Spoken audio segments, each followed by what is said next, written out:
어느 회사의 입사 시험에 실제로 사용되었던 도덕적 딜레마에 대한 문제가 있습니다. 어느 면접관이 물었다고 합니다. 당신은 폭풍우가 몰아치는 날 차를 몰고 가고 있습니다. 버스 정거장을 지나가는데 그 버스 정거장에서 버스를 기다리는 사람들이 있는 것이죠. 세 사람이 있었습니다. 첫 번째 사람은 누구냐? 당신이 꿈에 그리던 여인이 서 있었습니다. 여자분들은 꿈에 그리던 남자가 서 있었습니다. 두 번째는 한때 당신의 목숨을 구해주었던 옛 친구가 서 있는 것이죠. 그리고 마지막 세 번째는 정말로 아파 보이는 외로운 할머니가 서 있었습니다. 그런데 당신의 차는 2인승이어서 오직 한 사람만을 그 차에 태울 수 있습니다. 그렇다면 당신은 누구를 태우시겠습니까? 라고 200명의 지원자에게 물어봤다는 것입니다. 여러분은 누구를 태우시겠습니까? 꿈에 그리던 여인, 그리고 아니면 목숨을 구해줬던 옛 친구, 아니면 정말 몸이 아픈 할머니. 여러분 누구를 선택하든지 후회는 남는 것이죠. 그런데 이 질문에 지원자 200명 중에서 오직 한 명만이 멋진 대답으로 그 면접을 통과했다고 합니다. 어떤 대답인가? 그 지원자는 이렇게 대답했다고 합니다. 저는 차에서 내려서 제 차 열쇠를 옛 친구에게 주어서 그 아프신 할머니를 모시고 병원까지 모셔다 드리게 할 것입니다. 그리고 저는 버스 정류장에 남아서 꿈에 그리던 그 여인과 함께 버스를 기다리겠습니다. 잘 이해가 안 되시는 거예요. 그랬던 이야기가 있습니다. 오늘 우리 앞에 어떤 문제가 있습니까? 우리는 풀 수 없다고 여기고 방법이 없다고 여깁니다. 하지만 하나님께서 우리에게 지혜를 주시면 그 어느 것도 놓치지 않고 우리는 바른 선택을 할 수 있는 것입니다. 오늘 예배하는 우리 모두에게 성령님께서 우리의 심령 가운데 임하심을 통해 주의 은혜를 통해 우리의 모든 삶의 문제들이 풀려지는 놀라운 축복을 경험하는 은혜의 자리가 되기를 간절히 축복합니다. 오늘 본문은 이 사르밧 과부와 엘리야에 대한 말씀입니다. 하나님께서 엘리야를 부르셔서 시돈 지방의 사르밧에 가게 하셔서 한 과부에게 음식을 가져오게 하십니다. 그 말에 여인은 순종했고, 그러자 엘리야는 이 여인의 순종의 모습을 통해서 가뭄이 끝날 때까지 그녀의 떡반죽통과 기름통이 마르지 않게 하시는 축복이 임하도록 했다는 이야기 말씀인 것입니다. 얼마나 은혜가 되는 말씀인지 모릅니다. 근데 여러분, 저는 이 말씀을 보기 이전에 그럼 왜 엘리야가 이곳 시돈 지방까지 오게 되었는지를 먼저 볼 필요가 있다는 생각을 합니다. 엘리야가 아합 왕을 찾아갔습니다. 그게 1절 말씀인데요, 이렇게 말을 합니다. 길르앗에 우거하는 자 중에 디셉 사람 엘리야가 아합에게 말하되 내가 섬기는 이스라엘의 하나님 여호와께서 살아계심을 두고 맹세하노니 내 말이 없으면 수년 동안 비도 이슬도 있지 아니하리라 하니라. 지금 엘리야가 처음 나옵니다만 그 엘리야가 아합 왕을 만나서 한 선포의 말입니다. 내가 섬기는 이스라엘의 하나님 여호와께서 살아계심을 두고 맹세하노니 내 말이 없으면 수년 동안 비도 이슬도 있지 아니하리라. 우리가 아는 것처럼 그 당시에 아합 왕은 불의한 왕이고 그리고 폭군과 같은 왕이었습니다. 그런데 그런 아방에게 찾아가서 하나님의 심판에 가까운 말씀을 하고 있는 겁니다. 비가 오지 않을 것이다. 아니, 비가 오지 않을 수도 있는 것인데 이슬도 맺히지 않을 것이다. 저 사막에 가면 여러분 나무가 있습니다. 여러분 그 사막의 나무가 어떻게 자랄 수 있을까? 물도 없지 않습니까? 근데 그 사막의 나무가 물을 얻어서 자라는데 어떻게 물을 얻냐면 새벽에 이슬을 통해서 사막의 나무는 물을 얻고 자라게 되어 있는 것입니다.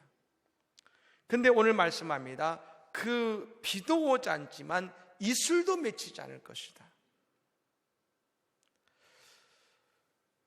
여러분 그 당시에 비가 오지 않는다는 것은 모든 사람들이 왕의 잘못이라고 여기던 때입니다. 더욱이 이스라엘은 고대 이 중동 지방이기 때문에 비가 무엇보다도 중요합니다. 그런데 비가 오지 않는다, 아니 이슬까지 맺히지 않는다는 선포는 아방을 저주하는 것과 같은 말이고, 자칫하다가 이 엘리야가 아합에게 큰 해를 당할 수 있는 그런 자리요, 그런 사건인 것입니다. 그런데 여러분, 엘리야는 하나님의 말씀에 순종해서 아합에게 갔고 그 아합에게 말씀대로 선포한 것입니다. 그래서 오늘 말씀에 그 이후에 곧 이어서 하나님의 말씀이 엘리야에게 임했는데 그릿 시냇가로 가라는 것입니다. 엘리야는 하나님의 말씀대로 그릿 시냇가에 가서 숨었고 그곳에서 하나님이 주시는 까마귀를 통해 주시는 먹을 것을 먹고 그릿 시냇가에 물을 마시며 지냈습니다. 그런데 여러분, 놀라운 일이 벌어졌습니다. 그릿 시냇가가 말라버린 것입니다. 사실 이 모습은 말입니다, 우리가 아는 믿음의 상식과 좀 다릅니다. 하나님께서 인도하신 곳이면 시냇가의 물이 마르지 않아야 합니다. 다른 곳은 비가 오지 않는 가뭄이어서 물이 마르더라도 이곳 그릿 시냇가는 계속해서 물이 흘러야 된다는 것이 우리가 생각하는 하나님의 역사입니다. 하지만 오늘 엘리야에게는 그렇지 않았습니다. 얼마 후에 그 시내도 말라버린 것입니다.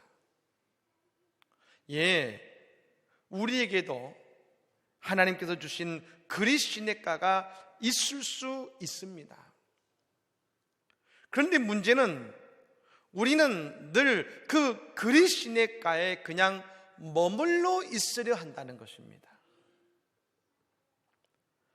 그 물이 말라버렸는데요, 여전히 그릿 시냇가에 앉아있다는 것이죠. 그러면서 생각합니다. 하나님의 역사가 어떻게 바뀌냐? 한번 정한 것은 그냥 그대로 가야 된다. 어쩌면 엘리야도 처음에는 그런 생각을 했을지 모릅니다. 더욱이 오늘 본문 8절에 보면 그 시냇가의 물이 마르자 하나님의 말씀이 오늘 엘리야에게 임했는데 그 말씀은 더 이상한 말씀이었습니다. 하나님께서 엘리야에게 말씀하시기를 시돈에 속한 사르밧으로 가서 과부를 만나면 먹고 마실 수 있다 하셨습니다. 근데 여러분, 이 말씀 자체가 오늘날의 말로 따지면 대단한 넌센스입니다. 넌센스. 도저히 이해가 안 되는 일들이 이 안에 들어있는 것입니다. 두 가지인데요, 첫 번째는 이것입니다. 시돈에 속한 사르밧이 어디냐는 겁니다. 시돈은 나라를 뜻하는데요, 저 아방의 왕비 이세벨이 있는데 이세벨이 바알과 아세라의 제사장 850명 데리고 그 이스라엘로 들어왔지 않습니까? 근데 그 이세벨의 조국이 어디냐면 시돈입니다. 시돈. 그리고 이 시돈이라는 나라는 그 가나안 중에서도 바알 신앙과 종교의 중심지가 시돈입니다. 아니, 하나님이 가라 가시는데요, 어디로 가라십니까? 우상의 땅, 그것도 대충 섬기는 것이 아니라 우상 숭배의 중심지인 우상의 땅으로 가라 하십니다. 그러니 엘리야가 생각하기에 뭐라고 했을까요? 이게 하나님의 음성이 맞나? 그렇지 않겠습니까? 근데 하나님 또 누굴 찾아가라 하셨습니까? 과부를 찾아가라 하셨습니다. 그 시대는 어린 나이와 여자는 사람으로 여러분 카운트하지 않았습니다. 더욱이 과부는 일을 할 수 없어서 매일 누군가의 도움이 없으면 먹고 살 수 없는 이들이었습니다. 그런데 말입니다, 엘리야가 가서 얻을 것이 없는 과부에게 먹고 살라는 겁니다. 그 과부를 통해서 먹을 것을 얻으라는 겁니다. 오늘 본문에 나오는 과부 어땠습니까? 얼마 남은 것 그거 먹고 죽으려고 했지 않습니까? 그런 과부에게 말입니다.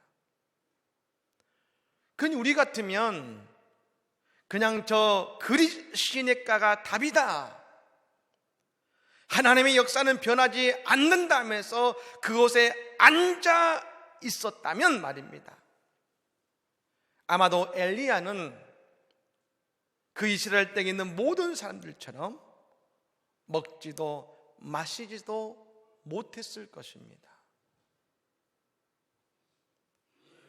왜요? 우리가 보기에 이것이 대단한 신앙처럼 보일지 모릅니다. 그리스 시냇가를 지켜야지 대단한 신앙처럼 보일지 모릅니다. 하지만 그리스 시냇가에 머무는 그 모습 속에는 한 가지의 마음이 숨어 있습니다. 나에게 100% 이해가 되고 납득이 되어야 움직이겠습니다. 다른 말로 하면 내 기준이 맞아야겠고, 내 기준에 맞으면 내가 그 말씀대로 하겠습니다라는 말이 여러분 그 속에 숨어 있는 것입니다. 그러나 말입니다, 우리가 내 기준으로 바라보고 내 믿음의 상식으로 살면 세상 사람들, 아니 남들과 차이 없는 삶을 살아갈 수밖에 없는 것입니다. 우리는 그냥 그리스 시냇가에 머물 수밖에 없는 것입니다.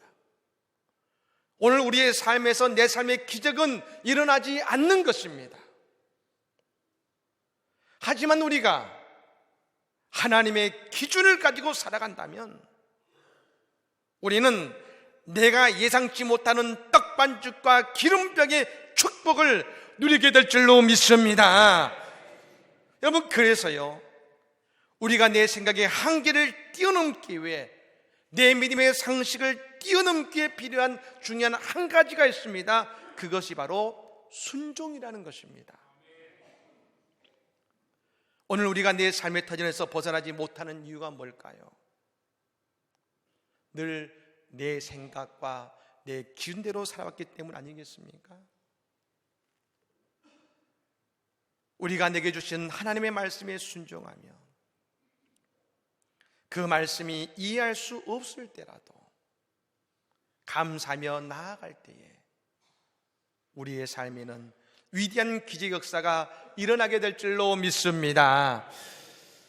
제가 이번에 방문했던 캄보디아 시엠립 지역은 사실 산이 없는 평지입니다. 제가 들어봤더니 조그만 야산이 하나 있는데 한 걸어서 10분이면 올라갈 정도로 산도 아닙니다. 그곳 한 곳만 있고 나머지는 완전 평지입니다. 그리고 배수 시설이 안 되다 보니까 우기가 오면 물이 차올라서 어느 지역은 마을이 사라집니다. 대표적인 지역이 어디냐면 똠레삽 지역이라고 하는 그 지역은 빈민가이고요. 그곳에 수상가옥들이 있습니다. 근데 수상가옥들은 어떻게 되냐면 물이 빠졌을 때를 물이 찼을 때 비해서 대단히 높습니다. 그곳에 빈민가가 있고요. 그리고 이 물이 빠지면 마을이 살다가 비가 오면 그 사람들이 집을 들어서 고지대로 옮깁니다. 이해가 안 되시죠? 왜냐하면 그 사람들의 집은 양철집입니다. 그래서 12명 정도 들면은 집이 들립니다. 그래서 그걸 높은 데로 옮겨서 말입니다. 사는 것이죠. 그곳에 그 똠네삽 지역에 여러 빈민들이 있는데 그 중에서 제가 듣기로는 이 캄보디아가 원래 베트남과 접경되어 있는데요. 베트남 전쟁이 일어났을 때 많은 베트남 사람들이 캄보디아로 여러분 피난을 왔답니다. 그리고 이 똠네삽 지역 이 수상가옥을 짓고 살다가 베트남 전쟁이 끝나니까 거국으로 귀국하려고 한 것입니다. 근데 그때 베트남 정부가 그걸 막은 것이죠. 나라가 어려울 때 도망갔다가 이제 돌아오느냐 해서 들어오지 못하게 만들어서 그들이 여러분 국적이 없는 난민이 되어서 수상가옥에서 집을 짓고 살고 있었습니다. 가장 못 사는 사람들이 있고 사는 것이죠. 그래서 제가 선교사님과 함께 그곳에 방문해서 그곳을 둘러보고 또 아이들에게 또 과자도 나눠주고, 그래서 사진을 보시면 아이들의 과자를 나눠줍니다만 이 지역이 똠네삽으로 빈민가 지역입니다. 그 집을 보시면 양철집입니다만 대략 50만 원이면 한 채를 지어서 저희 성도님들 가운데서도 여러분 이 집을 지어주신 분도 계시고 선교사님을 통해 지은 집이 대략 한 90채가 정도 된다 그럽니다. 근데 이때 보면은 과자를 나눠주는데 어른부터 아이까지 질서가 없습니다. 그냥 모여듭니다. 근데 시골 가면 말입니다. 아이들 줄을 쫙 서서 봤는데 이것은 서로 먹기 위해서 몰려드는 큰 안타까운 것인 것이죠. 근데 이곳에서 제가 한 목사님의 간증을 들었습니다. 그 목사님은 은퇴하시고 이 캄보디아 시엠 리브로 선교사로 오신 목사님이신데요. 그 목사님의 아드님이 신학대학을 졸업한 전도사님인데 자신은 목회를 하지 않겠다고 선언하고 한 것이죠. 그러니까 여러분 인력으로 안 되는 것이 아니겠습니까? 근데 그 아들이 결혼을 아가씨를 데리고 이 캄보디아 아버지를 찾아온 것입니다. 그리고 그 아버지 사시는 곳과 이 똠네삽 지역에도 방문하고 같이 돕고 이랬는데요. 그 목사님의 마음속에 갑자기 이런 생각이 들더란 겁니다. 이 똠네삽 빈민가 이 한강 폭발에서 아들이 결혼식을 했으면 좋겠다. 그래서 어려운 이들에게 잔치해 줬으면 좋겠다는 마음이 든 것입니다. 그래서 아들에게 물어본 것이죠. 아들이 아버지 좋습니다. 결혼하게 될 그 아가씨에도 물었는데 그 아가씨도 좋습니다. 어차피 할 거면 다음날 하자. 다음날 똠네삽 한가운데서 빈민가의 사람들을 모아놓고 결혼식을 하고 말입니다. 준비한 음식을 나누고 온 사람들 라면 하나씩 나눠주고 잔치를 했다는 겁니다. 소중한 마음이죠. 나중에 이 아들이 캐나다로 공부하고 살기 위해서 갔는데 그 다니는 교회가 있었다고 합니다. 근데 어느 날 갑자기 그 교회 목사님이 사임을 하신 이후에 목회자를 구하는데 안 구해지는 겁니다. 그런데 이 교인들이 나중에 이 아들이 전도사인 것을 알고서 교회 대표가 찾아와서 간곡히 부탁하다는 겁니다. 우리 교회를 목회해 주십시오. 너무나 간곡히 부탁해서 그 교회를 목회하기 시작했다는 겁니다. 그 아버지는 아들이 목회를 포기한 줄 알았는데 하나님께서 그 아들의 모습을 보시고 다시금 목회 자리로 부르셔서 세우신 것 아니겠습니까? 사랑하는 여러분, 우리의 눈으로가 아니라 하나님의 눈으로 세상을 살아가면 하나님께서 세우시고 하나님이 축복하실 줄로 믿습니다. 저 엘리야가 오늘 사라밧 과부를 만납니다. 여러분, 우리가 부르기에 사라밧 과부라고 합니다만 이게 우리나라로 표현하면 이런 것입니다. 안성댁, 마포댁 이런 것입니다. 이 사라밧 과부를 만나자 엘리야는 처음부터 떡을 가져오라고 하지 않았습니다. 그릇에 물을 조금 가져오라고 했습니다. 가뭄입니다. 근데 여러분, 이 여인이 물을 가지러 갑니다. 처음 본 사람이지만 손님을 대접하고자 하는 마음인 것입니다.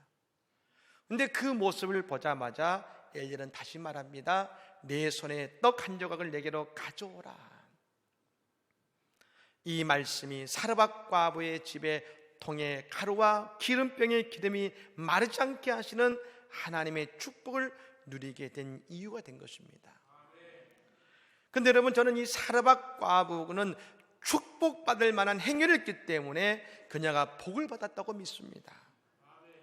그럼 어떤 복받을 모습을 가지고 있었을까? 두 가지인데요. 첫 번째는 이것입니다. 그녀는 엘리야에게 물을 가져다 줄 수 있는 마음을 가졌기 때문에 그녀는 복을 받은 것입니다. 실제로 여러분, 이 여인은 너무나 가난합니다. 그래서 성문 앞에서 가지를 줍는 이유가 뭡니까? 이 조그만 남은 것 먹고 죽으려고요. 이제 죽을 수밖에 없는 처지의 여인입니다. 여러분, 그때 남이 보이겠습니까? 이제 죽음을 준비하는데 아는 사람이 물을 달라고 해도 안 가져다 줄 건데요. 생전 처음 본 나그네입니다. 독이 가뭄입니다. 근데 여러분, 엘리야가 너무 멋있게 생기고 미남자에서 갖다 준 겁니까? 아니요. 학자들은 말합니다. 엘리야는 얼굴이 너무 못생기고 볼품이 없었다 그럽니다.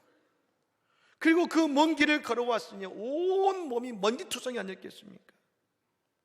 그런 엘리야가 가뭄에 귀한 물을 가져다 달라고 했을 때 가져다 주는 것은 결코 쉬운 일이 아닙니다. 분명 그녀가 그를 가져다 준 것은 왜 그랬을까요? 그녀의 평소의 삶의 모습이 그대로 드러난 것입니다. 죽고자 하는 모습 속에서도 그녀는 힘든 나그네를 위할 줄 알았다는 것입니다. 여러분, 저는 이 사르밧과가 참으로 놀랍다 여겨집니다. 여러분, 이 여인은 이방 땅에 살았지만, 아니 저 바알의 중심지에 살았지만 하나님께 인정을 받은 여인이라는 겁니다. 엘리야를 그녀에게 보낼 정도로 하나님은 그녀를 알아주셨습니다. 참으로 안타까운 사실은 뭡니까? 지금 엘리야가 가서 묵을 수 있는 곳이 저 이스라엘 땅의 하나님의 백성의 집이 아니라 이세벨의 고향인 저 시돈, 즉 우상의 땅에 사는 사람들이었다는 것입니다.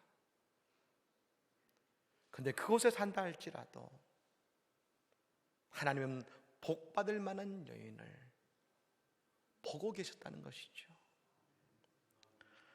제가 이번 캄보디아를 가서 만난 한 여자분이 있습니다. 이분도 혼자서 아이 둘을 키웁니다. 남편은 있었는데 나가버렸습니다. 이 여자분도 아까 말씀드린 톤네삽이라고 하는 빈민가에 삽니다. 이 빈민가에 사는 사람들의 특징이 있다 그럽니다. 늘 받으려고만 한다는 것입니다. 선교사님이 이 빈민가의 집들 방문하면서 그들에게 복음을 전하고, 그리고 그들에게 말입니다. 어려울 때는 쌀도 주고, 아픈 사람들에게 여러분 치료비도 주고, 그리고 집이 필요한 사람은 집도 지어주고, 그렇게 도와주는데, 근데 이 여자분의 집은 아무것도 도와주지 않았는데도 그 집에 갔더니 처음으로 생수병을 하나를 내놓더라는 것이죠. 선교사님 드십시오.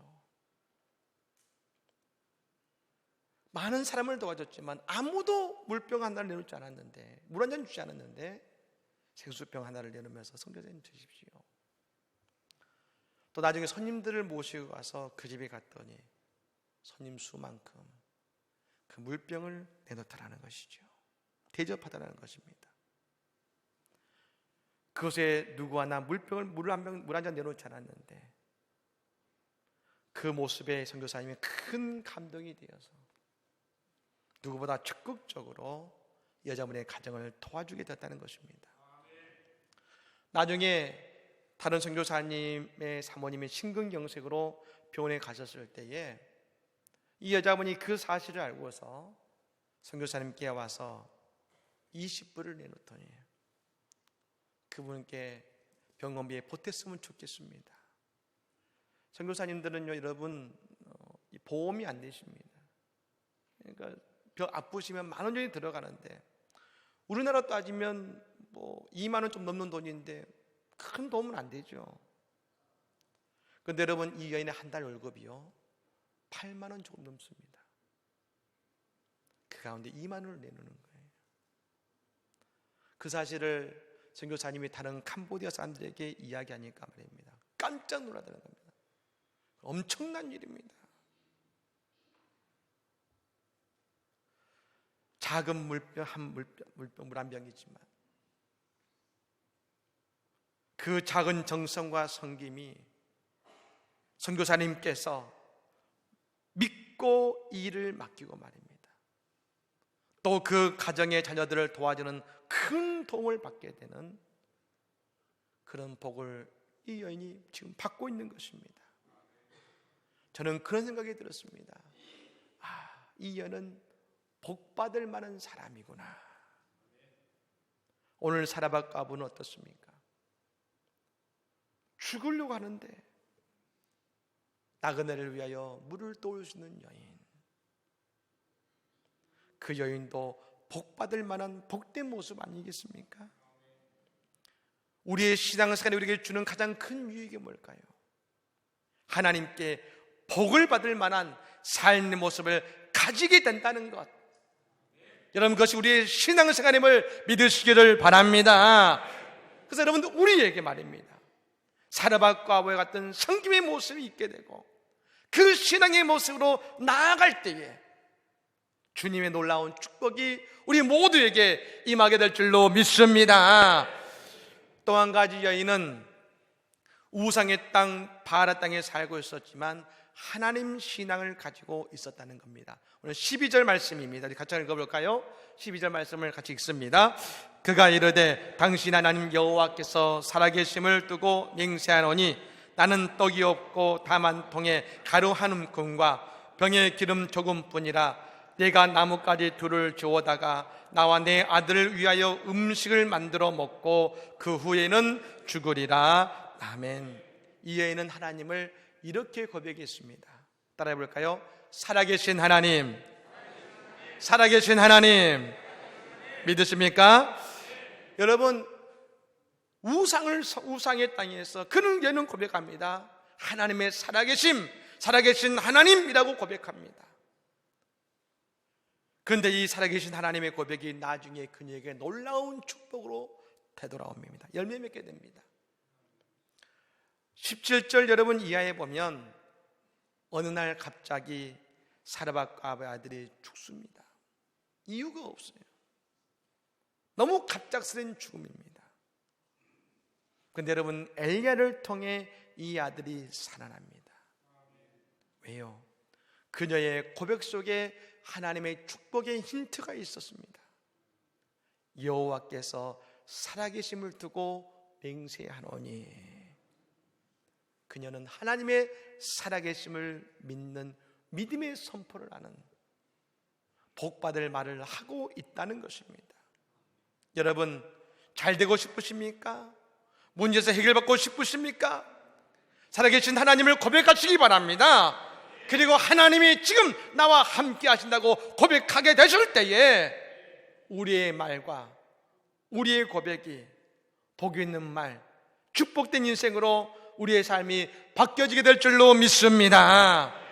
여러분, 오늘 엘리야도 사라밧 과부도 모두 다 공통적으로 그들은 복받을 말과 복받을 순종과 복받을 행위를 하고 있다는 것입니다. 하나님은 이 한 주도 우리의 인생에서 놀라운 축복을 예비하고 계시고 우리에게 부으실 것인데, 그러므로 우리는 이 복을 받을 만한 순종의 그릇을 우리는 이 아침에 만들어야 될 줄로 믿습니다. 이를 위해서 하나님의 위대하심을 선포하시고 하나님의 살아계심을 고백하시기 바랍니다. 이제는 여러분의 그리스도인의 자리에서 떠나서 내가 이해할 수 없지만 하나님의 은혜의 자리로 나아감을 통하여 오늘 엘리야가 받은 그 복이, 오늘 사라밧가버가 받은 축복이 오늘 우리의 축복의 열매가 되기를 예수님으로 간절히 축복합니다. 아멘.